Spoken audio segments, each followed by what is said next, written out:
थी विद्यावती। ये कामदेव की पत्नी रति थी महाराज, जो वेश बदल करके विद्यावती के नाम से यहाँ रहती है। और जब पाकशाला में इस मछली को भेज दिया गया है तो विद्यावती के कान में आकर के संत नारद जी ने कह दिया है, ये जो बालक है ना, ये साधारण बालक नहीं है, यह तेरा पति कामदेव ही है, जो भगवान कृष्ण का पुत्र बन करके आया है। और रति को याद दिला दिया। जब भगवान भोलेनाथ के तीसरे नेत्र से जल करके यह भस्म हो गया था, तो तुमने जाकर के भगवान से प्रार्थना की थी। जब रति ने भगवान शिव से प्रार्थना की है, भगवान मेरा क्या दोष था इसमें, मेरा क्या कसूर था इसमें, तो भगवान ने वरदान दिया था रति को, देवी सो शरीर तुम्हारा ये पुत्र है, ये तुम्हारा पति है ना, यहाँ तो तुम्हें मिलने से रहा, लेकिन द्वापर युग के अंत में जब भगवान कृष्ण अवतार लेंगे उस समय यह उनकी पत्नी रुक्मिणी के गर्भ से जन्म लेकर के आएंगे और तुम्हें प्राप्त होंगे। आज इस दिन का इंतजार था। बड़ा सुंदर भाव है। मायावती ने योग विद्याओं के द्वारा इस कामदेव को, इस प्रद्युम्न को युवा बना लिया कुछ ही समय में। एक दिन काम भावनाओं से निहार रही थी, लेकिन प्रद्युम्न ने पूछा है, सेवा करने से तो ऐसा लगता है मातृत्व भाव, माता का और पुत्र का जैसा भाव होता है वैसा भाव हमारा होना चाहिए, लेकिन देखिए आपकी दशा देख करके कामनियों की जैसी ऐसा न लग नहीं रहा मुझे। कौन है आप?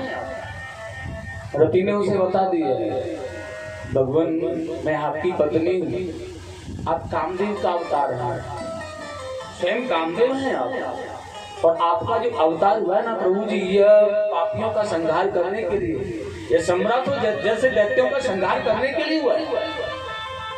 तो जब कामदेव को अपने विषय में प्राप्त हुआ, जानकारी मिली, सज्जनों आज अकेले ही कामदेव ने, प्रद्युम्न ने सम्रासुर को जाकर के ललकारा है और उसकी सेना के सहित उसका वध करके आज रति को लेकर के, विद्यावती को लेकर के द्वारिका में पधारे। द्वारिकाधीश ने बड़े सुंदर भाव से, बड़े आनंदमय भाव से इनका सम्मान किया, स्वागत किया।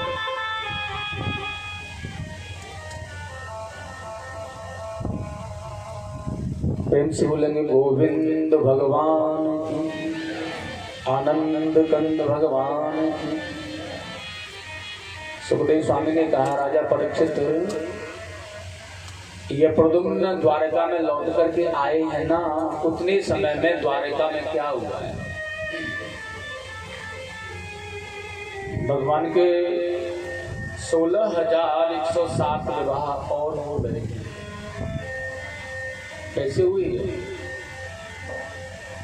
राजा परीक्षित का मन है, भगवान ने मेरे गोविंद के ये विवाह कैसे हुए और किस प्रयोजन से उनका यह भाव था, क्या कारण था, आप बताने की कृपा करें गुरुदेव मुझे। सुखदेव स्वामी ने बड़ा सुंदर कहा है महाराज, भगवान कृष्ण का पहला विवाह रुक्मिणी जी के साथ में हुआ है और दूसरा विवाह जावंत की पुत्री जावंती के साथ में हुआ है। बहुत ही परीक्षित ने बड़ी उत्सुकता से पूछा है, गुरुवर मेरी समझ में नहीं आया, ये भालू की पुत्री जामवंती की पुत्री से कैसे विवाह किया था भगवान? सुखदेव जी कहते हैं, राजा द्वारिका में एक राजा आए थे, उनका नाम था सत्राजित। बड़ी सुंदर कथा है, बड़े महान प्रतापी थे ये सत्राजित। उनके पास में एक मणि थी सीमंतक नाम की, जो 8 बार सोना देती थी। 10 घंटे जिसकी पूजा अर्चना की जाए प्रतिदिन, तो वो 8 बार सोना देती थी। और 8 बार सोने का मतलब विद्वान गणों ने गणना की है, शायद 2 कुंटल। कितना सोना? एक बार भगवान अपनी सभा में बैठे हैं, महाराज बातें हो रही हैं। सत्राजित के विषय में आपके पास में ये मणि है, ये इतना स्वर्ण आपको देती है, हमें आप ये बताइएगा कि आपके घर में, आपके परिवार में कितने सदस्य हैं?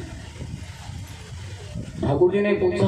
सत्राजित ने कहा, महाराज हमारे परिवार की अगर बात करें तो बहुत ज्यादा सदस्य नहीं है। एक तो हम स्वयं है, एक भाई है, एक पुत्री है, एक पत्नी है। भगवान ने कहा सत्राजित से यह बहुत ज्यादा धन कभी कभी संकट का कारण हो जाता है। इतना स्वर्ण क्या करेंगे आप इतने सोने का? बड़ा सुंदर समझाया, मेरी समझ में है। मैं आपको कह देना चाहता हूँ, आप इस मणि को राजकोष में जमा कर दो हमारे यहाँ। लेकिन सुनिएगा, जिस मणि से जो स्वर्ण प्राप्त होगा ना, उस स्वर्ण से हम कोई गलत कार्य नहीं करेंगे। आपका ही ऐश्वर्य बढ़ेगा, आपकी क्रिया बढ़ेगी, आपकी प्रीति यश बढ़ेगा। हम बाबड़ी, तालाब, तलैया, वन उपवन, कन्याओं का विवाह आदि कराएंगे, जिससे आपको आनंद मिलेगा। लेकिन सत्राजित ने उस मणि को देने से मना कर दिया। हमारी मणि है, हम क्यों देने लगे? मना कर दिया। भगवान ने कहा भी हम जबरदस्ती तो किसी से कर नहीं रहे, और जबरदस्ती तो तुमसे कर नहीं रहे ना। तुम्हारी इच्छा है तो दे दो, नहीं इच्छा है तो मत दो। सत्राजित ने उस मणि को दिया नहीं, चला गया। लेकिन अगले ही दिन उसका भाई प्रसेन उस मणि को गले में लटका करके घूम रहा। उद्दंड प्रवृत्ति का है। और घूमते हुए जंगल में चला गया। लेकिन जब जंगल में इस मणि को एक सिंह ने देखा, एक शेर ने देखा, ये बहुत प्रकाशित है, बहुत प्रकाश देने वाली। और ये प्रकाशित मणि को आज जब देखा है तो इस प्रसेन का वध कर उस मणि को प्राप्त कर लिया उस सिंह ने। बहुत अत्यधिक मोह जहां पर हो जाता है वहां संकट का कारण बन ही जाता है, निश्चित, कोई नहीं टाल सकता। और तुलसीदास जी ने कहा भी है, मोह सकल व्याधिन कर मूला ताही देव उपजत। बहुत ज्यादा मोह कहीं होता है तो संकट का कारण होता है। अब यह सिंह ने उस प्रसेन को उस मणि के दिव्य सौंदर्यता पर मुग्ध होकर के उसे पकड़ना चाहा। इतनी सुंदर है, दिव्यमय है, और उसे अपने पास में रख करके बस खाना पीना छोड़ करके सर्वस्व उसी को देख रहा है, उसी को निहार रहा है। लेकिन यहाँ जंगल में रहने वाले जामवंत जी की पुत्री ने जब मणि को देखा तो जामवंत जी ने सिंह का वध किया और उस मणि को अपनी पुत्री को खेलने के लिए दे दिया। लेकिन इस नगर में जगह जगह चर्चाएं हो रही हैं, क्योंकि एक दिन सत्राजित ने अपनी पत्नी से कहा है, हमारे भाई का गायब हो जाना मतलब है कि द्वारकाधीश ने अपहरण करा दिया या मार दिया उसे। और सुनो देवी जी, एक बात मैं तुम्हें बता दे रहा हूं कि किसी को कहने की आवश्यकता नहीं है, क्योंकि ये राजा महाराजा लोग हैं, बड़े लोग हैं। जब हमारे भाई का वध करा सकते हैं तो हमारा भी वध कराने में कोई भी देर नहीं लगेगी, इसलिए किसी से कुछ कहना नहीं है। लेकिन माताओं के पास में कोई बात रह भी नहीं सकती। बेचारी के पेट में दर्द रह रहा है, बड़ी समस्या है। कई दिन से उसकी बहन, उसकी पड़ोसन है ना, उसकी सहेली उसके पास में आती है, पूछ रही होती है उससे, क्या बात है, क्या परेशानी है तुझे, देख रही हूँ बहुत परेशान है तू। लेकिन वो कुछ कहना नहीं, 2-4 दिन हो गए बताया नहीं। लेकिन एक दिन बिठाल करके पूछ रही है, देख किसी को कुछ कहूंगी नहीं, तू बता दे मुझे सांची बात। अब सत्राजित की पत्नी ने कहा उसे, सुनो तू अगर किसी को नहीं कहेगी तो बताऊं मैं? हाँ, किसी को नहीं कहूंगा। ठीक है। और ये जो पूरा वृत्तांत पतिदेव ने कहा था ना, पूरा का पूरा वृत्तांत सत्राजित की पत्नी ने अपनी सहेली को बता दिया। अब इसके पेट का दर्द तो बंद हो गया है, लेकिन दूसरी वाली का चालू हो गया। और सुनो, जब तक उसका बंद नहीं हुआ उसने तीसरी वाली को बताया नहीं। लेकिन उसने कहा, सुन मैं इधर की वहां की यहाँ नहीं करती हूँ, मेरा स्वभाव है, मैं झूठ नहीं बोलती हूँ, तुझे पता है। मैं यहाँ से वहां, वहां से यहाँ नहीं करती हूँ, तुझे पता है, तू सब जानती है ना। लेकिन उसका बंद हुआ, चौथी वाली का चालू हो गया, पूरे नगर में ढिढोरा पिट गया, किसी ने किसी से कहा नहीं। भगवान ने गर्गाचार्य जी से कहा, ब्राह्मणों से कहा, सुनो यह किस कारण से अपराध तो किया नहीं है ना, और जब अपराध नहीं किया तो फिर यह किस कारण से? हंसकर के ब्राह्मण ने कहा, महल लगता है प्रभु जी आपने चौथ का चंद्रमा देख लिया है, इस कारण से यह दोष तुम्हें लगा हुआ है। हास परिहास, चौथ का चंद्रमा आपने देख लिया है। लेकिन भगवान ने कहा है, ठीक है भैया जैसा आप उचित समझें। अब अपने कुछ 10-5 सेवकों को साथ में लेकर के भगवान प्रयास कर रहे हैं ढूंढने का, मणि कहाँ मिलेगी, कैसे मिलेगी। और जंगल में जब गए हैं ना, तो वह प्रसेद का मृतक सब जब मिला तो उसके घर वालों को हवाले किया। उसके बाद वह सिंह भी मरा हुआ पड़ा है, और उस सिंह के यहाँ से उस भालू के अंकित पैरों के निशान पर गुफा में भगवान पहुंच जाते हैं। और स्वामी सुखदेव जी ने बड़ा सुंदर कहा है महाराज, आज जामवंत जी की गुफा में जाकर के मणि को लेकर भगवान चलने लगे ना, तो जामवंत जी ने युद्ध करना प्रारंभ कर दिया। ऐसे कैसे ले जाओगे, कौन है आप, कहां से आए हैं? भगवान ने कहा यह मणि हमारी है, इसे लेने आए हैं। जामवंत ने कहा तो ऐसे नहीं ले जाओगे। भगवान ने कहा जैसी आपकी इच्छा हो वैसे ले जाए। और दोनों में घमासान युद्ध हुआ। लेकिन मेरे गोविंद ने आज मुष्टिक प्रहार, बंद युद्ध चल रहा है, कंस के तो प्राण एक ही प्रहार में चले गए। जैसे ही भगवान ने विशाल बाहुबल का प्रहार किया कंस की छाती पर, प्राण निकल करके चले गए। और ये जामवंत बार बार मुष्टिक प्रहार करते करते जामवंत की नस नस को ठाकुर जी ने आनंदमय प्रिय कर दिया।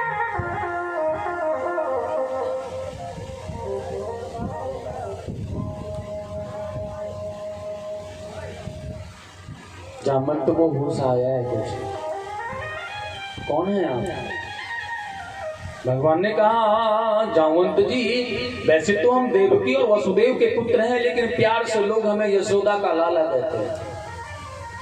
और अपने प्रभु को पहचान करके जामवंत चरणों में गिर पड़े हैं। आप प्रभु अज्ञानता बस मैंने आपके ऊपर प्रहार किया है, भगवान क्षमा करना अपने इस दास को।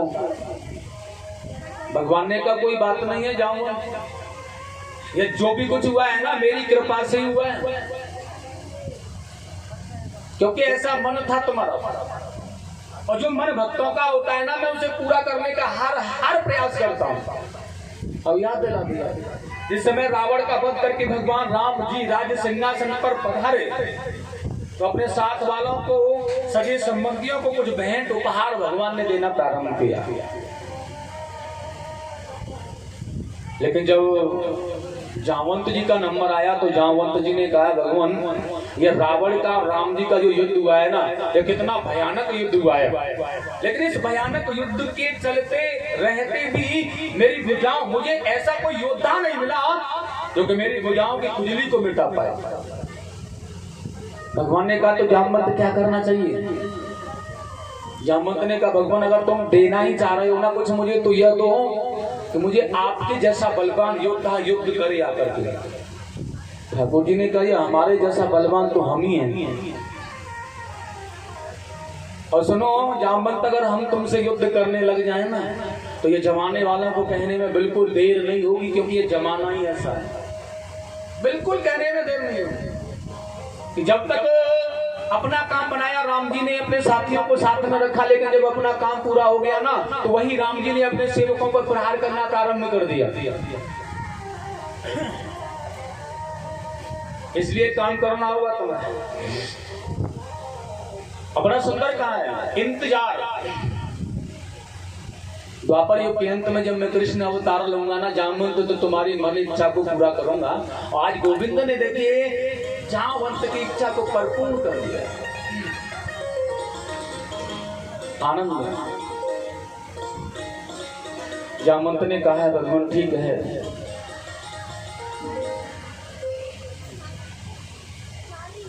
अब मुझे भजन करना है, इसलिए मेरी ये जिम्मेदारी है मेरी पुत्री।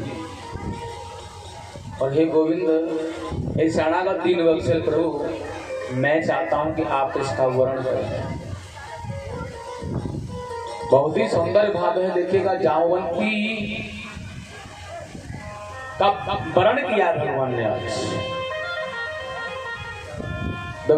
दूसरा विवाह भगवान का जामवंती से हुआ। और देखिए बड़ा सुंदर है, जब उस मणि को ला करके सत्यजित को दिया तो ये सत्यजित महाराज है ना, बड़ा परेशान, बड़ा अभद्र था।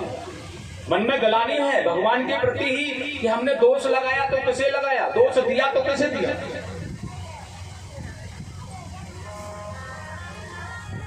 लेकिन आज सत्यजित की जो पुत्री है सत्यभामा, यह भगवान कृष्ण की आराधना किया करती थी, इसलिए उस मणि के साथ में सत्यजित ने सत्यभामा का विवाह भगवान श्री कृष्ण से किया है। लेकिन ठाकुर जी ने कहा, सुनो, हम आपकी पुत्री को स्वीकार करते हैं प्रभु, लेकिन यह मणि को हम स्वीकार नहीं करेंगे, ये तो संकट का कारण है, इसलिए इसे ले जाओ, इसे नहीं लेंगे। भगवान ने उस मणि को नहीं दिया। बड़ा सुंदर कहा है महाराज। भगवान का तीसरा विवाह इस प्रकार से सत्यभामा के साथ हुआ है। आगे सुखदेव जी ने बड़ा सुंदर कहा है, भगवान पांडवों के यहाँ घूमने के लिए गए हुए थे। पीछे से अक्रूर जी ने सुधनवा नाम के व्यक्ति को भड़का करके सत्यजित का वध करा दिया, उस मणि को ले लिया। सत्यभामा को जब पता चला मेरे पिताश्री का वध किया, या रोती रोती हस्तिनापुर में गई, भगवान को गले से लिपट करके रोना प्रारंभ किया। मेरे गोविंद भी रोना प्रारंभ कर देते हैं और बहुत जोर से भगवान अश्रुपूरित नैनों से रोए। सुखदेव स्वामी ने कहा, राजन देखो भगवान को कितना जोर से बिलक बिलक करके रो रहे हैं। परीक्षित जी ने कहा, भगवान इतना जोर से क्यों रो रहे हैं? स्वामी सुखदेव जी ने कहा, ससुर जी चले गए तो रोएंगे नहीं। और फिर दूसरी बात यह भी है, जो भी भगवान के राजकोष में यह सबसे सौंदर्यवान है, यह सत्यभामा है ना, सबसे प्रिय सौंदर्यवान है, और थोड़ी हलचल वाली उत्कल वाली भी है। उन्हें समझाने के लिए अब उनके मन में आए कि हाँ मेरे प्राणनाथ भी रो रहे हैं मेरे पिताजी के लिए। इसी सत्यभामा को दिखाने के लिए भगवान ने जोर जोर से रोना प्रारंभ किया। और सुनो देवी, चिंता करने की कोई बात नहीं है, जिसने भी तुम्हारे पिता का वध किया मैं उसे जीवित छोड़ूंगा ही नहीं। और गले भर भर के रो रहे हैं। लेकिन सुखदेव जी ने कहा, राजन इसलिए पत्नी को प्रेम में प्यार दिखाने के लिए भगवान रो रहे हैं।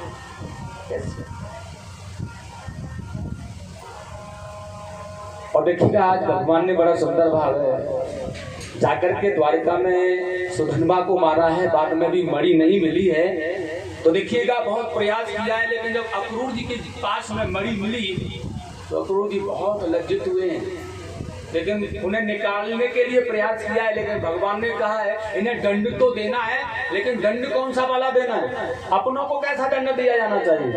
क्योंकि अक्रूर जी तो अपने हैं ना स्वयं भगवान के।